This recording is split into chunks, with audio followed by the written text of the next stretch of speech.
Hello लोगोफोर, दिनैनि मोनसे गोदान भिडिअ गासैखौबो बरायहरबाय। लोगोफोर, दिनै आं बे भिडिअनि गेजेरजों सुबुं प्रडाक्शन प्रेजेन्स बेनारनिफ्राय दिहुनजानाय गोदानै आबुं मोनसे फैनो गोनां अफिसियेल मिउजिक भिडिअ, जाय मिउजिक भिडिअनि टाइटेलनि मुङानो जादों गोजोन गोजोन।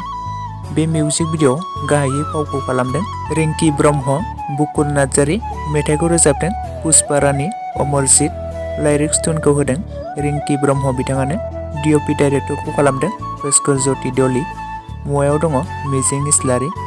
लोगोफोर, सोर सोर नोंथांमोना बे अफिसियेल मिउजिक भिडिअखौ नायनो थाखाय एक्साइटेड जाखाबाय, आंनो अननानै कमेन्ट बक्सआव फोरमायहरदो। बे मिउजिक भिडिअखौ थाबैनो बे साननैसोनि गेजेरावनो रिलिज खालामनानै होगोन। नोंथांमोना नायनो थाखाय बयबो नेनानै थाथ'लायदो।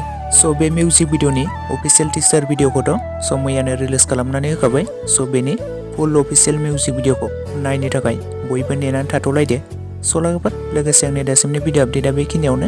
भिडिअखौ नायनानै जुदि मोजां मोनदोंब्ला लाइक खालामदो, लोगोसे चेनेलाव गोदानै फैदोंब्ला साबस्क्राइब खालामनानै खाथिनि बेल आइकनखौबो अल प्रेस खालामना लाबोनो जाबाय, जाहाथे नोंथांमोना बेफोरबायदिनो फैनो गोनां बर' मिउजिक भिडिअ आरो फिल्मफोरनि आपडेटखौ मोनबाय थायो।